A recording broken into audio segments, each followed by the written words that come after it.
Yo, what's good everybody? I'll be showing you today the Necromancer build I have done. I was planning to do a melee Necromancer since the open beta, some of you may remember my first video about that. And finally, still better late than never, right? Finally got to do that. So this is a showcase of, I was just level 74. This is like mid-game version, I would say. I'll definitely make some improvements because I'm testing some aspects. So I want to see how each aspect works, how good they are. How often they proc as well, because Necromancer, especially Shadow damage, has some proccing aspects. But this is tier 45. As you can see, it's nothing but a breeze. And mobs are 25 levels higher than me. So that's pretty great for leveling. And this is built with 2 uniques. We are going to be using 2 uniques. Finally, I got the shield, Lidless Wall. That one is pretty hard to get, in my opinion. It's pretty, doesn't drop as often, but it's very great. That's why you can see all the Bone Storms around me when I pop that. And Bone Storm is such a powerful ability, it's crazy. Gives you barrier, you don't even need Fortify. And I also do a no 45 build or my Barbarian, because 45 requires some investment, you know, with aspect and some points, Paragon and whatnot, and affixes on gear. So that's why I decided not to use 45, and it's very much viable even without that in terms of survivability. But yeah, this is just the mid-game version once again, like I mentioned. I will have the full build on Diablo builds as well, broken down as well with the current gear I have right now. And like I said, I will do some adjustments, some improvements to that setup as well, to gear, to items. Maybe some adjustments with skill points, because I'm testing a Sever and Blight. Because I have an aspect that from Sever, I have a chance of spawning Blight. And so because of that, I have points in Blight. And it's actually pretty alright. It happens every 3 seconds, but it's pretty alright, I think. But we'll see. At tier 100, level 100, when I, tackle that end game, current only end game. So yeah, we'll see how we can maybe check or get something else. There is still one aspect I'm missing for shadow damage. It's Decay, Blighted, and Ultimate Shadow, I think. Those 3 are kind of like a must-have, or like have great synergy for Shadow Necromancer. So there's still one I'm missing. And of course, we're using Barber, just like every class and built in this game. Even if I don't use Barber, I tried it in a group. If you're in a group, only one Barber gets procced, right? So depending who attacks first. So my teammate attacked first. My Barber was not procced, and it was still pretty damn nice. The great thing about this build, it has high crit chance. It has almost a cap of crit chance even at this level. It's really crazy, really is. Now result generation, I'm missing 1 on the ring. So that's still an improvement I need to get, or upgrade I need to get. Because my plan for this build was to get the highest attack speed possible, and to just spam Sever over and over, right? And spam and spawn those blights. That was my plan with this build. So because of it, I might do some adjustments, and especially when I saw Lidless Wall, I'm a big sucker for attack speed, even on my barbarians. That's why I use Azurath, but Lidless Wall gives you attack speed, just like Azurath the unique. So that's what got me thinking, I want to stack up attack speed. And we got accelerating aspects on the ring. We don't really have any utility utility aspects on the rings, actually. But anyways, this was just a little showcase. I will show you now the setup. We will begin with skills. Hold on, so we are not AFK. Alright, skill tree. So we're working with Sever. A Reap. I really like this skill. It's pretty fast attack speed if you're running one-hander or dagger or wand, which we are, because that's the highest attack speed hitting weapon. This one gives you attack speed by 30% for 3 seconds. If the enemy dies within 2 seconds, it's very nice. So because of that, I need to choose 2-second Barber. I currently don't have that, I believe. I have a 3.9 second. Yeah, I need a 2-second Barber. Because of this Reap, we don't even like... I mean, yeah, we do proc it, but not as often. So that's another thing I need to change or test. This forming corpse, we are pretty much dependent on corp forming as well. So that comes in handy. So you get 3 points in blind because I don't have any other points I could take from. I also need to max out Corpse Explosion, which I haven't yet. But yeah, we're rocking with Imperfectly Balanced. Very nice, because it gives us 15% increased damage. Although the skills are, the skill costs more, but that's still okay. Because you can see, we get Essence cost is 16 on SEVER. So fully upgraded, rocking with Vulnerable every third cast. And here, Blight, we do this. We have Slow, which is CC. So some of the affixes you have, or if you have a glyph or in Paragon, that gives us damage to slowed enemy or CC enemy. It works for this. And then you deal more damage by 50%. Enemies affected by Blight, which is very good. Also, damage is pretty nice too from the ability. But yeah. Next up, we got Heat with Flash. Again, lucky hit of spawning corpses from your attacks. Next up, we got Corpse Explosion. I need to max it out because only 1 point in here. We go with the Darkness skill. We're transferring this into Darkness skill. That's the big AoE you can see on the ground. That's a dot, so that's pretty good. We will have DR from dots, or enemies affected by dot in our gear. Especially with those unique boots that are for SEVER. So it comes in handy. Bone Prison. I know I should have been going for Blood Mist, but Blood Mist is too meta and it's too boring in my opinion to play. So I decided to go with Bone Prison because I like that it gives you essence, so we can spam SEVER even more. And also plus an additional 5 per enemy trapped. We are pulling enemies with Corpse Tendril thanks to our automatic cast from Malignant Heart. And then we make our enemies vulnerable, which is good. Next up, we got Death's Embrace. I like these 2 effect passes. So we deal more damage and we take less damage from close enemies. And we are close build. So we deal more damage to close enemies, which is, the Decrepify. We have Decrepify proc non-stop. It's a little aura you've seen in the video. It's right here. When at least 1 enemies are near you, gain an aura that automatically curses surrounding enemies with a Decrepify for seconds, right? That's some good stuff. And this thing right here makes our cooldown reductions go down pretty fast. And it's all lucky hit as well. So with my setup, I stack a lot lucky hit. A lot. Corpse Tendril, also automatic skill. As just like the curse is aura. This is automatic. This is automatic. It's crazy. And I'm talking about this glyph right here. Heart Gem. Walking near a corpse automatically activates an equipped corpse skill every second, dealing reduced damage. And, well, yeah. Corpse Explosion does less damage because of this gem. So, I was also thinking of removing this and getting crit damage gem, because crit damage is like by 85% if you're level 5. So I'm also thinking about that and casting this manually, because sometimes you want to cast Corpse Tendrils or Corpse Explosion, vice versa, but it uses the other skill, so we'll see about that. But again, this is like a great quality of life, right? When they cast itself. We got the passive here for movement speed, 10%. We have Gloom for damage. I don't have Terror, I should probably get it. But this one gives us more damage than this.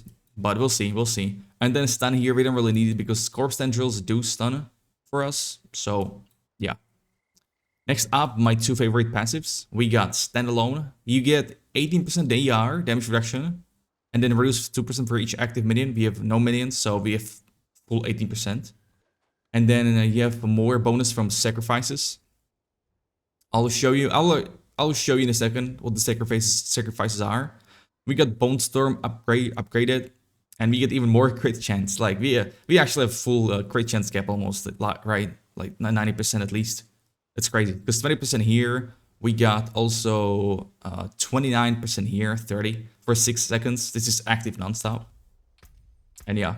And then last one, we go with Shadow Blight, key passive for damage, shadow damage. With that, we have an aspect that I'll show in a bit. But yeah, sacrifices. So these are the Skelly Warriors. You can choose from non-physical resistance, shadow damage increase, or crit chance. This is another crit chance source. I might actually go for shadow damage because we have so much crit chance. This is not even that worth so much, I would say. So you know what? I'll just do it right now. Mages, we are rocking with the damage to vulnerable enemies by 50%. Max essence here is meh. Overpower, don't need it. Golems now, we get two. You can actually choose from any of these. So there is attack speed, there is max HP, and then there is crit strike damage. I could go for that, but I really like attack speed. Again, I might test this. We'll see how it feels. Let's go over Paragon board. This is work in progress, obviously. You can see no glyph here. Oh my god. Actually, I was testing some stuff, that's why. But yeah, I was rocking... What was I even rocking here? That was intelligence gem. Glyph. It was amplify, I believe, because of the armor proc. I'm missing one intelligence node. What was I doing? Did I forget to put a glyph in here? I think that's what happened. Well, let's do it live. Easy. Like this. Or do I see... No, this is just fine. Right, so the first list we go with Amplify because of the boost to armor. I still need to get this armor node later. Armor is the best defensive stat in this game because it gets calculated first in the defensive formula. And here we get, more. We deal more damage if the target are cursed. If the target is cursed, which it is from Decrepify. The first or second board, we are rocking with Flesh Eater. Very great, increased damage 40% for 6 seconds. We are forming corpses a lot, so not only from the enemies itself, but also spawning, as you can see from the lucky hit. I went with the crit damage here. I like to tag these vulnerable crit damage because those are the most important offensive stats in this game. First, second glyph, we get control. Damage to CC targets, we have non-stop slow because of Decrepify or Blight. I will show you again. Decrepify slows the target, and slow is counted as a CC. So we go with this. If it's stunned or frozen, we deal 20% more damage. Not too bad, huh? Not too bad. At the board, third one is Scent of Death. Liking this passive as well. You get either DR or damage increase. I went for crit damage again in here. I'm really liking it, like I said. Next glyph, we have Sacrificial. You deal increased damage when you have no active minions. And also, it's buffing magic nodes. And yeah, we're mainly buffing the armor here. Because 107 armor for one node is insane. But I still need requirements here for more armor. Really liking this board. A lot of source for our armor. I'm a big fan of that. That's why I'm so tanky as well. And damage to injured, nothing too great. Nothing too bad. Also increase the willpower. I will show you why willpower is very important to stack up later on. Here we some more armor and damage to injured. And here we have damage to healthy and also crit damage again. Like, Necromancer is a lot of crit damage, and I like that. And there is another board, at least a glyph I want to stack on that. And another board I'm working on right now, I might adjust this one, but I'm going first for this ultimate, because this one gives your shadow dots, overall shadow increased damage, for each 40 willpower you have. And that's why willpower is important to stack. Also, willpower gives you resource generation, which is very important. We might even end up without a basic skill, and if we do so, I might get... Instead of Reap, I don't even know. I'll think about it later. Maybe Blood Mist. Nah, I'm kidding. So I plan to go for a legendary node here. I want to go for max HP maybe here. No, actually I want to go with DR here. I will get it actually. Yeah, I actually want to go with here. Take it over here to damage to elite 16%. And also these little nodes give us 8%, which is the only node that gives us more than 5. So we go like that for the glyph and then onto a next board. And we'll see. We'll take it from there. And my next glyph will be probably exploit per vulnerable. That's what kind of needs. I might even put it here, but I'm kind of fine with the armor right now because I'm buffed. Well, right. Let's go to overgear, right? As you can see, something is wrong with my headpiece. What it may be. So this used to be my headpiece, and then I didn't have aspect. What aspect to put on it? So I decided I think exploiter would be good. So I found max level exploiter, or like max. Well, maxed out exploiter, but I forgot if you put aspects on items, if the aspect is from level 80 item, that new item will be also that level. So as you can see, yeah, I cannot equip it. But cooldown reduction, max HP, and armor are the 3 mandatory stats on that piece. And then I like a lucky hit. I like it a lot because we have a lot of barrier from Bone Storm. If you have a lot of mobs around you, we have Bone Storm almost active non-stop. So there we go. And why is the barrier from Bone Storm? I will show you. we have it right here, the aspect. Each time Bone Storm damages enemy, gain barrier equal to 5% of your base life for 10 seconds. Now on the chest piece, this is not that great. We got max HP, which is nice. Total armor, also pretty good, but the DR from close is the lowest. I'm missing 10% there. And DR from mobs affected by that, that's pretty good too. So these are good perks. I would want to get all DR instead of max HP though. All DR would be much better, I think.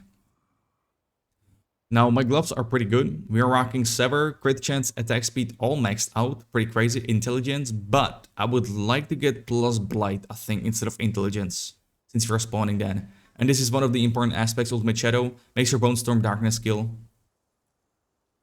Hands here, we get max HP, all DR from dots again. I want to replace the max HP for armor. As you can see, I'm missing armor here. And Corpse Explosion plus 3 comes in handy. We are using that. Disobedience for armor, important things. Now, the first unique is Griefs of the Empty Tomb. A very great boots. I'm actually shocked. See, I'm not used to being I'm not used to having good unique items from Barbarian, because Barbarian has horrible unique items, but this piece is insane. Everything we need: movement speed, essence cost reduction, DR from shadow dot or like dots on mobs, and then lucky hit with shadow damage. That's just crazy. And the SEVER Spectre, the damaging shadow dot, it also comes in handy too, right? And max away charges, that implicit is the most important, because max away charges are the most important. So it will be hard to find an upgrade to this, as in higher rolls. But it will be very hard. Because I would like to, I'm still missing 3% essence cost. I'm still missing some DR. Yeah. So onto the weapons. Rocking this wand. You could go with Dagger, because Dagger is implicit of damage to close enemies by 30% if it's upgraded. But I'm rocking Wand for lucky hit. Again, I'm just testing this lucky hit stuff. I need to have a sip of my coffee before it goes cold, because I don't like it when it's cold. Uncut, raw footage. Let's go. So 818, pretty lucky drop. I was pretty, actually, there is a theory that if you're a little lower level, between 60 and 80 or something like that, you get more drops. I somewhat see that myself on this Necromancer, I'm not gonna lie. So damage to stun is whatever, but we stun with Corpse and Drill. Crit damage, all stats, and damage to close is what we are looking for. Fourth stat would be vulnerable. That's what I'm missing. And this is the aspect I'm testing. You get the chance of spawning a Blight from SEVER that deals like, bonus damage. Pretty interesting, we'll see. Our shield is Lilith's Wall. It's the other unique. I really like attack speed on here. I was pretty lucky with the drop. I got the max roll almost. Also, lucky hit gives you a chance to restore resource, which is very important. With our attack speed, which means faster attacks, which means more chance to proc lucky hit. And if you rock the lucky hits on the pieces here and everywhere, I'm also using a lucky hit gem. Elixir, but more to that later. And this lucky hit makes her Bone Storm spawn on other enemies, and also just makes this Bone Storm, have that non-stop. And I'm not sure why I put Thorns on the shield, this gem, because I'm used from a barb to use green gems on all the weapons. Yeah, I need to change that. Don't pay attention to that. Alright, we got the over rings now. So this is the very good aspect, Blighted Band. I thought this will be not as consistent. This will take a long time to proc. But it's actually proccing pretty often. So this ring is missing resource generation. I will replace it with crit damage. So max HP vulnerable, resource generation, crit chance. And we're rocking Barber, 3.9, I need to second one. And then we have other ring, which we go with accelerating aspect for attack speed. This is the ring I need to get on my other hand too. A very good one. Max HP and everything, very nice. Although you can see, right, these rings are 60 item power apart. Max HP here is 1000, max HP here is 1250. So the difference is there with HP. And it does stack because of these gems, because they give us percentage life, right? Rubies. And we go with the auto activation of corpse skills. But I'm really tempted to use Tempting Fate gem, which is great damage, and just use this manually, but we'll see. Because it's pretty fast, as you can see, right? If we spend the skills, it's not as slow, right? So we'll see. I'll test it out. And our amulet here is cooldown reduction, essence cost, movement speed. Those three you probably want to focus on, because Necromancer is not mobile at all. You want to stack up movement speed. I'm still missing some here and here, so we could be faster. Total armor, not too bad. I would want to get with either Oliar or I would want to get with like some plus some passive, but we'll see. Grasping Veins, a very great aspect, probably one of the best because it gives you crit chance and crit damage. That's just insane. It really is. And here we go with the automatic cast of Decrepify, that aura. Good stuff. That was the gear. Going over Consumables, I've really only used this Lucky Hit, 30%. I know Lucky Hit investment is pretty expensive, not that worth in most cases, but Necromancer is pretty good sources of Lucky Hit. On the boat itself unique, on the implicit of the weapon, on the headpiece, and the potion. It's pretty good. And as you can see, we have a lot of Lucky Hits, even on the shield.